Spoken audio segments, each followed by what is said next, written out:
Tenemos ahora la última parte de esta sesión que le corresponde al embajador Óscar Maurtua de Romaña. Óscar Maurtua hizo estudios de bachillerato en lo que entonces era el Bachillerato de Letras en la Universidad Católica y sacó de inmediato su grado de bachiller, cosa bastante rara para la época. Luego, en la Universidad de San Marcos, siguió Derecho, alcanzando la licenciatura. También, como su principal interés era las relaciones internacionales, estuvo en la Academia Diplomática, donde sacó la licenciatura en Relaciones Internacionales. También ha seguido en la Universidad Tecnológica del Perú, la UTP, la maestría en gestión pública, dado que su actividad se ha desarrollado en este sector. En 1964 ingresó a trabajar en la Cancillería, donde con el tiempo va a ir ocupando diferentes cargos. Ha llegado a ocupar el cargo de canciller, es decir, ministro de Relaciones Exteriores del 2005 al 2006 y del 2021 al 2022, y también ha sido viceministro y secretario general en el 2004. Ha sido jefe del servicio diplomático, director y docente de la Academia Diplomática, subsecretario de las Américas, secretario de Política Exterior y embajador en Canadá, en La Paz, donde le cupo participar en el Tratado Gran Mariscal Andrés Santa Cruz para que Bolivia utilizara el puerto de Hilo como una salida al mar, como una respuesta a la necesidad que plantea hasta la actualidad Bolivia de tener este acceso marítimo, pero sin que allí se reconociera su soberanía. Luego ha sido también embajador en Tailandia, Vietnam y Laos. Ha sido representante ante la Comisión Económica y Social de Asia-Pacífico, cuando en 1998 se produjo el ingreso del Perú a la APEC. También ha sido representante ante la Comisión Económica y Social de Asia-Pacífico en 1998. Perdón, ha sido representante en Ecuador, donde participó en la ejecución de los tratados de paz que han restablecido las relaciones amistosas entre el Perú y Ecuador.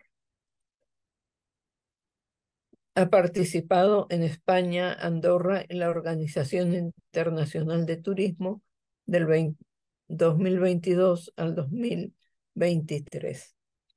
Asimismo, en materia política, ha sido secretario general de la Presidencia de la República de 1980 a 1985.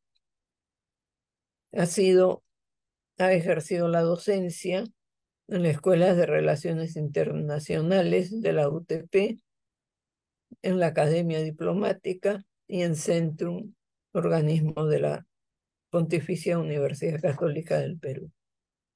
Es también miembro de diversas sociedades académicas, como la Sociedad Peruana de Derecho Internacional, que preside desde el 2019 hasta la actualidad. Ha sido rector del Instituto Internacional de Gobierno, miembro fundador del Centro de Investigación de Transformación y Modernización Estratégica en el 2019. Ha obtenido premios nacionales e internacionales, especialmente en temas de defensa de la soberanía nacional y reconocimiento a nivel iberoamericano e internacional. Ha recibido la Gran Cruz de la Orden del Sol del Perú, entre las numerosas condecoraciones y menciones en el Perú y en el extranjero. También es autor de una serie de libros, artículos, comentarios, entrevistas sobre temas vinculados con las relaciones internacionales, como sobre la presencia del primer representante francés en el Perú, Amédée Chomet de Fossé, y las incidencias para su reconocimiento.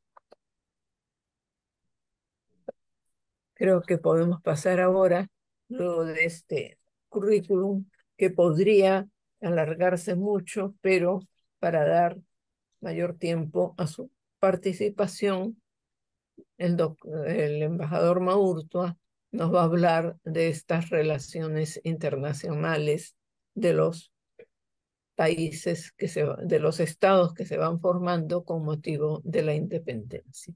Adelante, Oscar. Muchas gracias, Margarita. La verdad es que es muy grato estar de nuevo vinculado con el Instituto Ribagüero, con la Academia Nacional de Historia. He seguido de cerca, desde el inicio de la tarde, todas estas brillantes ponencias, lúcidos planteamientos, enriquecedores, enfoques que me han permitido ver si no estoy desacertado en las apreciaciones que confío en compartir con ustedes. En efecto, me une una relación de admiración y gratitud con la doctora Margarita Guerra y con su familia, con su hermano, que además fue profesor de metafísica, me convocó para ser en su momento auxiliar. Fueron años estupendos y magníficos de formación humanista, maravillosos, que evoco con nostalgia y, y con gratitud, naturalmente.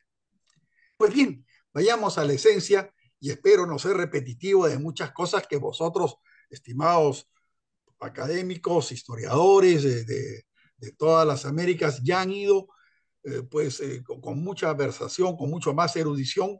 Yo soy aquí un entrometido, soy un generalista, que en el fondo es lo que somos los diplomáticos, ¿no?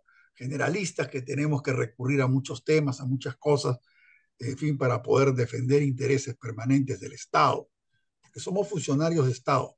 Pues bien, ¿qué quiero decirles? Que hace 2 siglos, y todos ustedes ya tienen clara visión, América Latina fue escenario de luchas y movimientos revolucionarios que marcaron no una época de cambios, sino un cambio de época, por su significativo rol en la historia de la disciplina de las relaciones internacionales. La aspiración de libertad que compartía la región y sus poblaciones se convirtió en un llamado unánime entre aquellos que aspiraban al autogobierno, a la emancipación, la justicia, la libertad, entre otros valores fundamentales de la democracia. Galeano, 1971. Es fundamental recordar este capítulo en nuestra historia porque es la clave de la construcción de relaciones fraternales, políticas y económicas en el continente interamericano, puesto que, gracias al sacrificio y fervor de nuestros antepasados, se dio origen a nuevos estados soberanos. Las repercusiones de este periodo lleno de agitación política y valentía lograron trascender las fronteras temporales, ofreciéndonos una perspectiva detallada sobre los primeros pasos de estos nobles estados hispanoamericanos en el escenario global que, a través de negociaciones, tratados, acuerdos y pactos, moldearon un panorama o armazón diplomático propicio para el establecimiento de las relaciones internacionales en el continente y, por cierto, extrarregionales. Por lo tanto, la independencia de América Latina no fue simplemente un acontecimiento local, resonó en toda la comunidad mundial, dando origen a nuevos actores políticos que ampliaron la esfera internacional, lo que generó desafíos, oportunidades e intercambios globales. Gulo 2015, página 55. Tras la victoria de los libertadores y la consolidación de los ideales que defendían, se emprendió la búsqueda de reconocimiento internacional. Es la consecuencia natural de un proceso independizador. Este esfuerzo tenía como objetivo afianzar la posición de las nuevas repúblicas en el escenario mundial y moldear la percepción global de la región. Este proceso emancipador, además de inspirar movimientos similares en otras partes del mundo, contribuyó a la formulación de principios que definen y prevalecen, fortalecidos en las relaciones entre las naciones americanas, como la autodeterminación de los pueblos, la no intervención, la soberanía nacional, que persisten como referentes que orientan la convivencia de las naciones en el hemisferio sur. Después de los exitosos movimientos independentistas, emerge la formación, que ya ha aludido, de nuevos estados como un capítulo crucial, marcado por el deseo de construir instituciones y establecer gobiernos sin estar bajo el yugo virreinal, porque encarna la voluntad e identidad de los pueblos recién emancipados. El surgimiento de estas naciones soberanas se dio gracias a los líderes visionarios como José de San Martín, Simón Bolívar, Miguel Hidalgo y Francisco Morazán, entre otros, quienes dejaron una impronta imperecedera en la configuración de las identidades nacionales. Sin embargo, la independencia no fue el cese de los problemas, más bien fue el comienzo de una nueva serie de desafíos como la búsqueda de reconocimiento internacional, la organización institucional, la estabilidad interna, la reconstrucción económica y la definición de fronteras, causa que desestabilizó el continente en múltiples ocasiones a través de conflictos y disputas. Lacoste, 2003, página 79. Para comenzar, en el ámbito de la organización institucional, se intentaron establecer estructuras gubernamentales eficientes y representativas de la diversidad de las sociedades recién liberadas. Sábato 2021, página 215. Este proceso dio paso a la formulación de las constituciones, las cuales tenían como objetivo reflejar los valores y aspiraciones de los pueblos. Simultáneamente, con esta consolidación estatal, comenzó la búsqueda del reconocimiento internacional para poder trascender las fronteras recién trazadas en base a jurisdicciones territoriales adoptadas por el virreinato y o del principio de uti possidetis y la libre determinación de los pueblos, adoptados mediante la participación activa en tratados y acuerdos diplomáticos, estrategia que se convirtió en la herramienta más utilizada en el continente como medio para cimentar relaciones diplomáticas y disponer así de una presencia sólida y articulada en el escenario global. Por otro lado, la estabilidad interna fue un tema complejo, puesto que había aspiraciones iniciales que buscaban forjar sociedades más equitativas, pero estas fueron supeditadas por los desafíos derivados de la diversidad étnica, tensiones sociales, luchas de clases que persistieron en el periodo post-independencia. Es por ello que surge el caudillismo, líderes regionales que si bien daban cierta estabilidad coyuntural, esta era meramente superficial. Castro, 2007, página 14. A esto se sumaron las luchas internas entre conservadores y liberales que evitaron un orden político duradero. La estabilidad dentro de las naciones hispanoamericanas fue un delicado equilibrio entre las aspiraciones democráticas y la necesidad de mantener el control social, desafío constante a lo largo y ancho del continente. De la misma manera, la construcción económica se presentó como un gran desafío, puesto que superar las secuelas de los conflictos demandaba no solo la restauración de infraestructuras, sino también la implementación de políticas económicas sostenibles y la diversificación de las fuentes de ingresos. teniendo en cuenta los desafíos en la política interna y los problemas sociales en general, y recordando nuestra historia y nuestra realidad, lo económico es un problema inherente a las naciones del sur. Halperin, 1969, página 80. No obstante, la definición de fronteras fue la tarea más delicada en este contexto post-independencia, ya que implicó negociaciones territoriales entre las naciones vecinas y la resolución de disputas entre naciones hermanas que podían surgir durante el indispensable proceso que tuvo lugar. En conjunto, todos estos elementos nos explican el horizonte lleno de contiendas y victorias en la trayectoria de los estados hispanoamericanos hacia la consolidación como naciones soberanas, lo que es el factor fundamental para su posicionamiento en el plano internacional. Las primeras relaciones internacionales de todas estas nuevas naciones se dieron entre ellas mismas. Sin embargo, es necesario recordar que éstas estuvieron llenas de complejidades y tensiones por diferentes factores como la diversidad geográfica y étnica que caracteriza a estas tierras, conflictos territoriales, disputas políticas y diferencias culturales.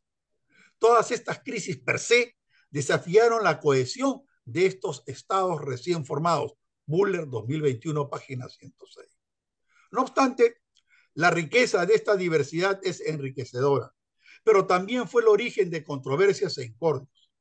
Estos factores internos dejaron una huella imborrable en sus relaciones exteriores que se reflejaron en las negociaciones diplomáticas, en la búsqueda de alianzas estratégicas y en el intento de proyectar una imagen unificada frente a la comunidad internacional, sobre todo frente a España.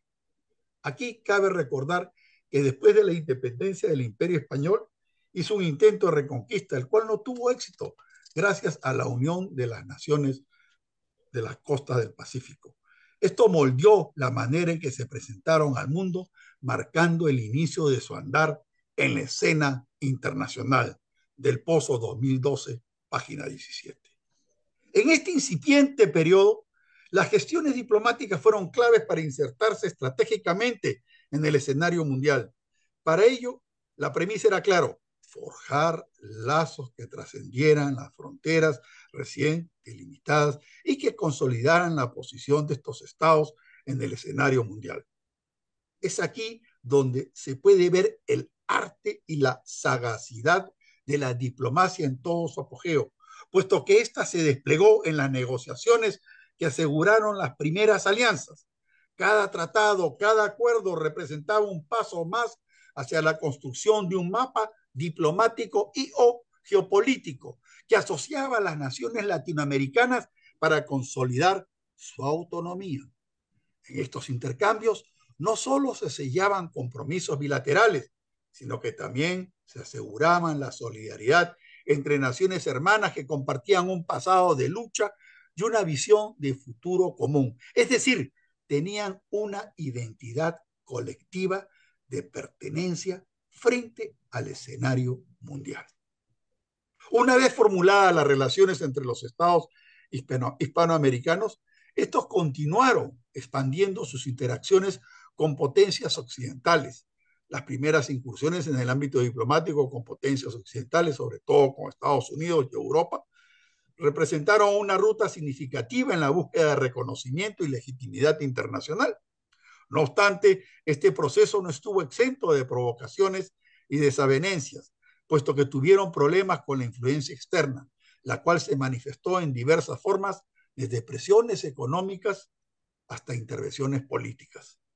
Se debió a que las potencias occidentales tenían sus propios intereses y agenda, y colisionamos. Las negociaciones y tratados con potencias occidentales no solo fueron acuerdos bilaterales, sino también fueron el comienzo de la interacción entre la autonomía recientemente obtenida y la necesidad de establecer vínculos con estas, a pesar de las tensiones y los retos que generaban. Otro aspecto a tomar al estudiar las relaciones internacionales de los nacientes estados hispanoamericanos es la economía y el comercio. Es imperante explorar cómo estas relaciones influyeron en la economía de estos nuevos estados. Las primeras incursiones en las relaciones internacionales establecieron lazos comerciales y alianzas estratégicas, desde la búsqueda de mercados externos para productos locales hasta la atracción de inversiones extranjeras. La interconexión económica se volvió un elemento muy importante en la construcción de la posición internacional de estos nobles estados. Arenas y García, 2007, página 74. Los acuerdos comerciales en particular se erigieron como pilares fundamentales en la edificación de la nueva realidad económica. Gracias a ellos se delinearon condiciones de intercambio que abrieron puertas a nuevas oportunidades y mercados, pero que también tenían contiendas vecinales, cuando no retos complejos. A su vez, las políticas económicas se convirtieron en herramientas clave para responder a las dinámicas internacionales. Rubiolo y Busili, 2021. Por ejemplo, se dieron la diversificación de las fuentes de ingreso, la promoción de la inversión extranjera y la adaptación a las demandas del mercado global, con el fin de robustecer las economías nacientes para que puedan continuar sobreviviendo. Cada acuerdo, cada política respondía a las demandas del momento. Naturalmente, para establecer y mantener las relaciones internacionales de estos estados nacientes, se tuvieron que superar numerosos obstáculos, desde desinteligencias territoriales hasta diferencias ideológicas. La cohesión interna se veía sometida a prueba constantemente y la construcción de una identidad colectiva se enfrentaba a obstáculos de las diferencias ancestrales y culturales. Sábato 2021, página 21. En particular, los conflictos territoriales fueron puntos críticos en la agenda internacional de estos estados. Las negociaciones para establecer límites y resolver disputas con sus naciones vecinas necesitaban un equilibrio entre la afirmación de la soberanía y la búsqueda de soluciones pacíficas. Para abordar estos desafíos se necesitó mucha diplomacia y también un enfoque a largo plazo que no era fácil de concertar. Por ello, la adopción de tratados y acuerdos apareció como una herramienta no solo para superar las tensiones y resolver conflictos inmediatos, sino también para sentar precedentes para la forma en que estos estados interactuarían con el mundo en las décadas venideras, los cuales, como podemos ver, llegan hasta la actualidad, muchos de ellos. La resolución exitosa, aunque a veces temporal o transitoria, de las tensiones territoriales y la gestión de diferencias culturales contribuyeron a formar una identidad latinoamericana única, aunque hay voces y realidades que nos reprenden en el siglo XXI porque nos enrostran que no hayamos evolucionado y concretado el proceso de integración. Las lecciones aprendidas en esos momentos fueron fundamentales para continuar con los lazos fraternos que nos distinguen de los demás continentes y que gracias a ellos seguimos enfrentando, debatiendo y remontando los desencuentros actuales y construyendo alianzas internacionales. Las relaciones internacionales, desde el primer momento de la independencia, se convirtieron en un puente entre dos mundos. Los intercambios culturales impulsados por la diplomacia actuaron como elementos que ponían el foco sobre la diversidad de estas naciones emergentes. Esto se puede ver reflejado en la llegada de artistas y pensadores extranjeros, por los que se pudo entablar un diálogo enriquecedor que trascendió las fronteras. La influencia de otras naciones en el desarrollo cultural fue evidente en diferentes ámbitos, desde la arquitectura hasta las artes, pasando por la literatura y la música. Las huellas de interacciones internacionales dejaron una marca distintiva. La llegada de comunidades extranjeras, el intercambio de ideas y la apertura al mundo exterior contribuyeron a la construcción de sociedades más diversas y ricas. Del Pozo, 2002, página 260.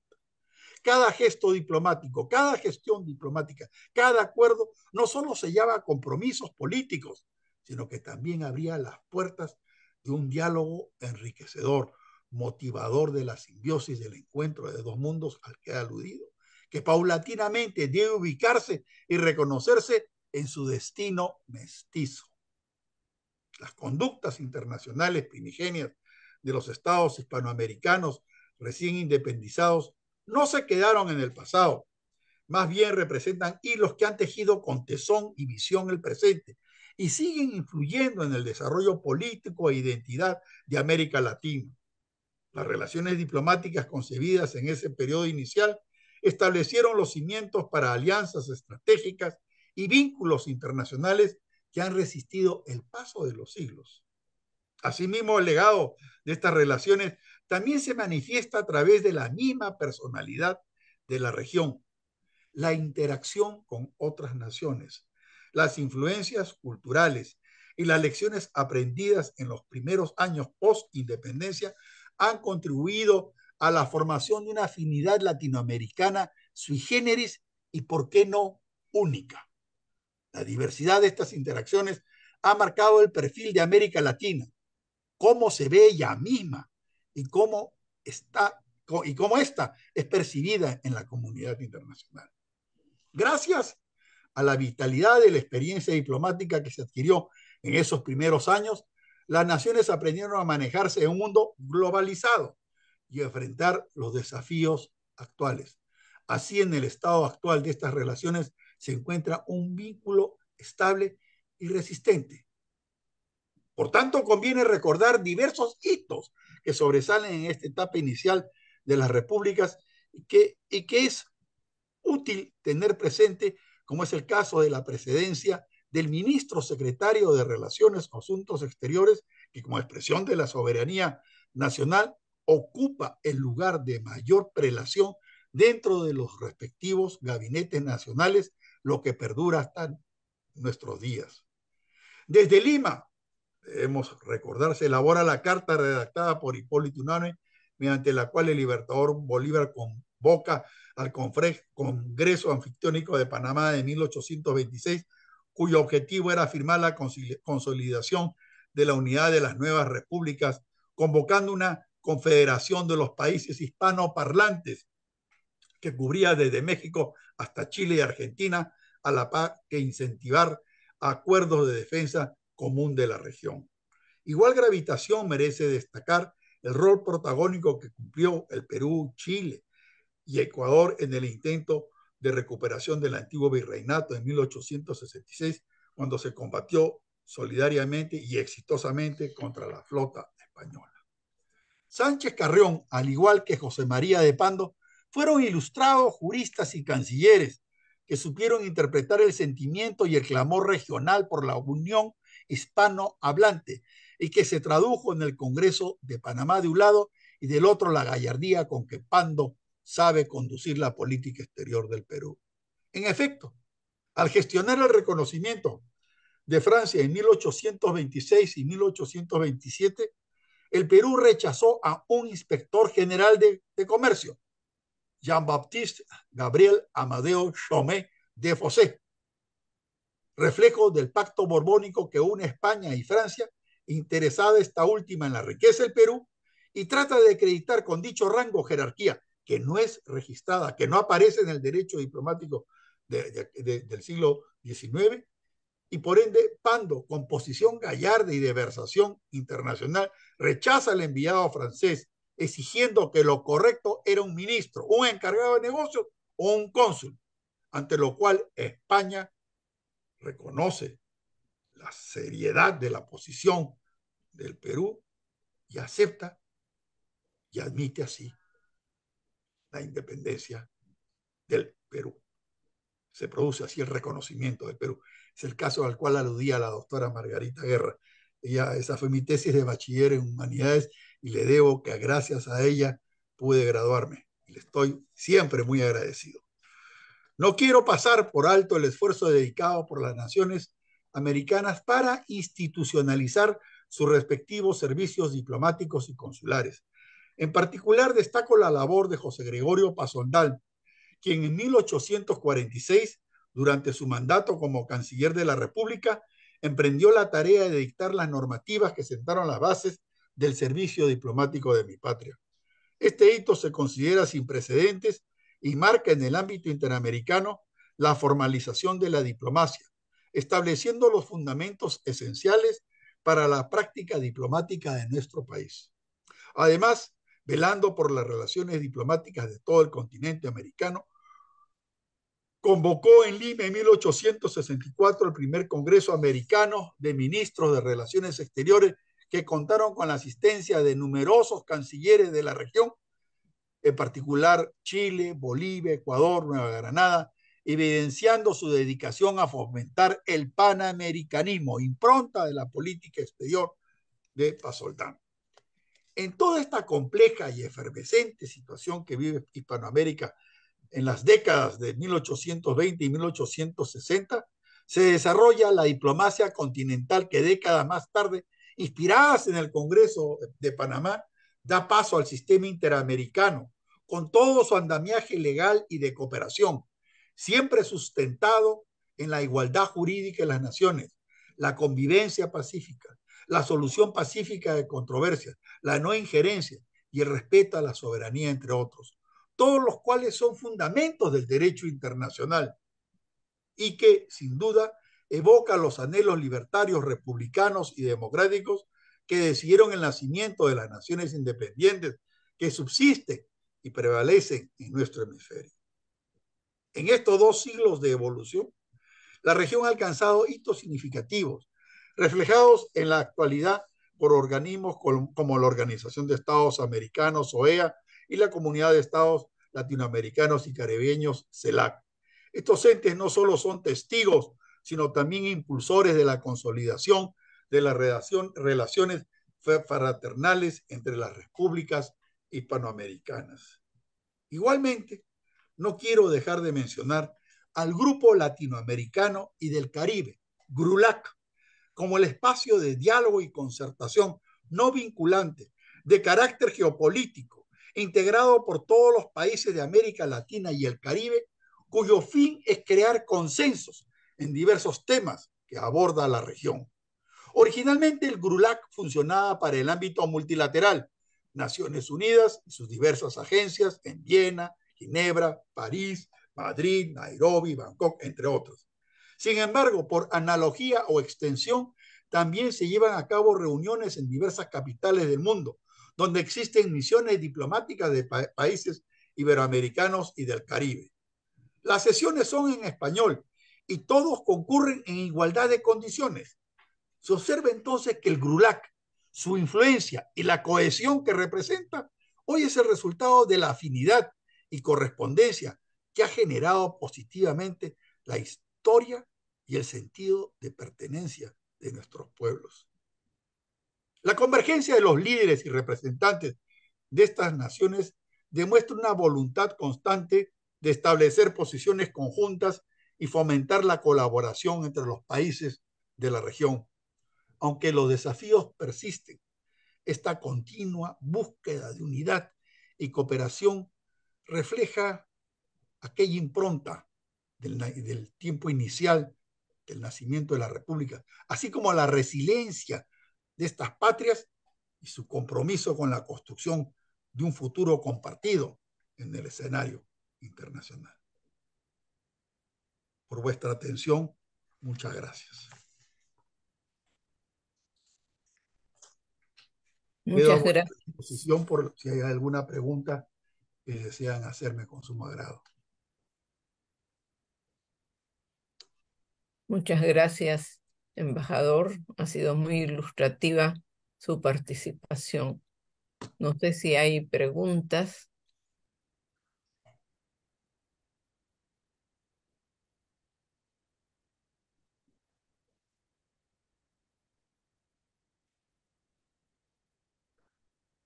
Bueno, en ese caso, le agradecemos mucho esta presencia. Le agradecemos mucho a todos los participantes en la jornada de hoy y los invitamos a las reuniones de mañana, las 2 mesas que quedan, la mesa 3 y 4, con lo cual concluye este evento. Muchas gracias. Buenas noches. Gracias, Margarita. Muchas gracias.